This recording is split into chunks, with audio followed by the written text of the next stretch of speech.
Oh, hi. I didn't see you there. My name's Tom. You may remember me from such shows as The Big Game Hunters. I just got back from GenCon. GenCon, if you don't know, is a tabletop gaming convention. So it focuses on board games and card games and role playing games and miniatures games. And there's a little bit of focus on video gamings, but it's mostly just tabletop games. But there's also a bunch of like geek culture stuff. Geek culture? Geek culture? There we go. So like costuming and cosplay and comic books and fiction and a bunch of cool stuff. It's always a great time at Gen Con. This year was a little bit different for me because I went as a reviewer, just finished season 2 of the Big Game Hunters, and as a designer. I brought one of my own games to show to a bunch of publishers. I went to an event called Designer Publisher Speed Dating. So you set up your game at a table, and every 5 minutes a new publisher comes around to check it out, and you give them your little elevator pitch, and then they go away. And if they're interested, the goal of the event is if they're interested in your game, they'll set up something like to play it, or you'll exchange emails, or whatever, however it works. So I got to do that for 2 hours. I got to see 10 publishers each hour. I did it once for my game and then once for a friend's game. And I'd have to say that that event was a success because both games got a callback. Both games I got meetings afterward for, and they're still being talked about on emails. They weren't. Neither one is like ready to be published immediately, obviously, but they're both still being talked about, and they both might get picked up. So that was cool. That was me there as a designer. Me there as a reviewer, like I said, we earlier this year did season 2 of the Big Game Hunters, and so I wasn't at Gen Con as a game reviewer, but because of that experience filming the Big Game Hunters, I'm looking at games differently. Like, I've always evaluated games on whether or not my friends and my family are going to like and play them. But now I have like a host of new criteria to look at. Like, whenever I'm looking at a game or demoing a game, I'm sort of like evaluating the game's breakdown now while demoing it. So like I just have like a whole new armada of material to evaluate a game with, and that was exciting for me when demoing games. So I demoed quite a few games, a couple every day, as many as I could get to. I spent most of my time in the vendor hall. There's tons of other things to do at Gen Con besides the vendor hall. I spent most of my time in the vendor hall. I got to check out, let's see, King of Tokyo. This is a game that's been around a couple years, but I just hadn't had a chance to play it. I finally got the chance to play it, and it turns out not my kind of game. It's an okay game, but it's mostly just a dice fest. There's not a whole lot of strategy going on. There's a little bit, but it's just a little too straightforward of a combat game for me. I played Discworld Ankh-Morpork from Mayfair Games. That's kind of a new game. It's a really fun area control game, area control, area manipulation kind of game. It's really all about getting good cards in order, right? So in the right order. So if you're not getting the right cards that you need, you're going to start to fall behind. It's not to say that it's a completely luck-driven game, but it has quite a bit of luck in it.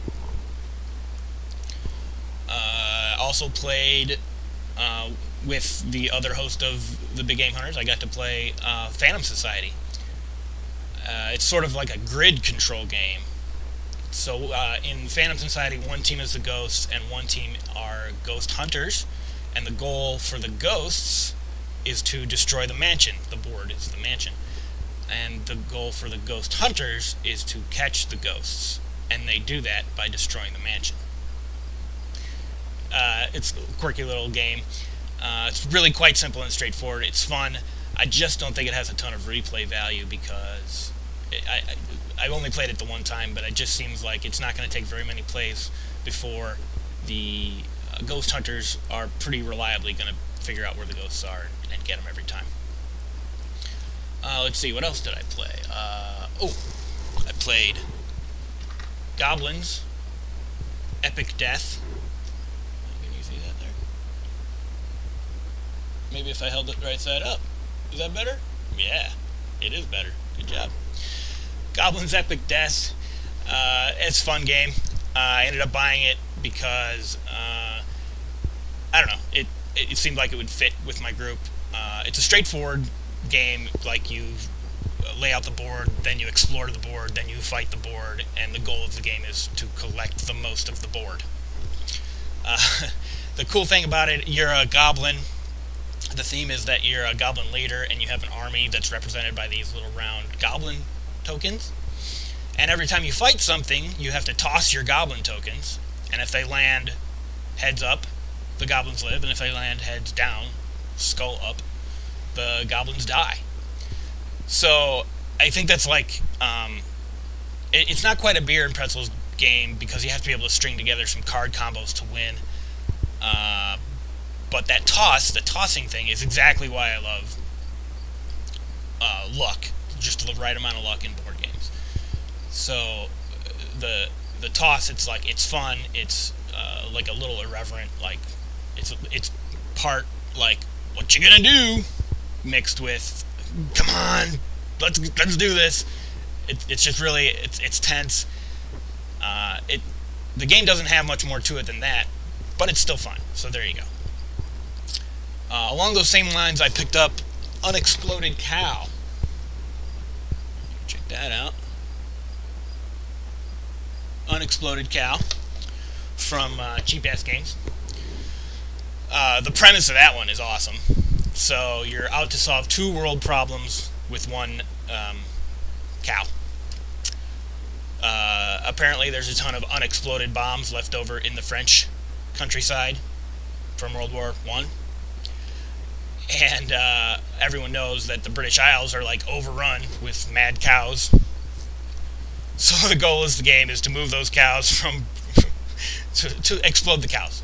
The goal of the game is to blow up as many cows as you can. You collect money by blowing up cows and thus disabling a bomb. The player with the most money at the end of the game wins. Again, it's not a very serious game. It is a beer and pretzels board game, or in my case, a beer and beer game. But it's a lot of fun. I also picked up Quarriors. There's nothing quite like Quarriors out there. You're going to see our review of it later in the season. And lastly, I bought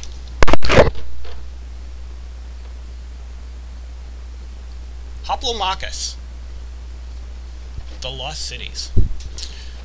I got to demo this game on one of those giant, like, life-size things, like you're using a shuffleboard thing to move the pieces around. So that was cool. Hoplomachus is a dueling tactical game. It's only for 2 players, which kind of sucks. The theme is that you're controlling a team of gladiators in an ancient arena. You've got like units you can control and skills that each unit can use, and you have to like curry favor with the crowd to get stuff. It's got just the right amount of strategy and tactics balanced with the luck. There's some luck in the die rolling.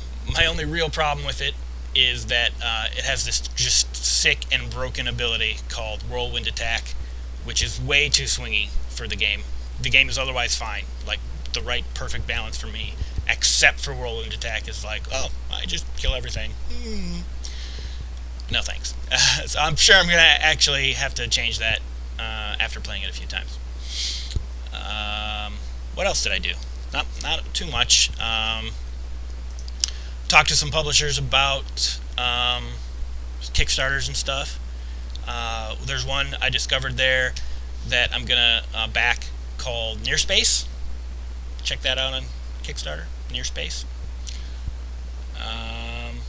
That's about it. I spent way too much money and had way too much fun.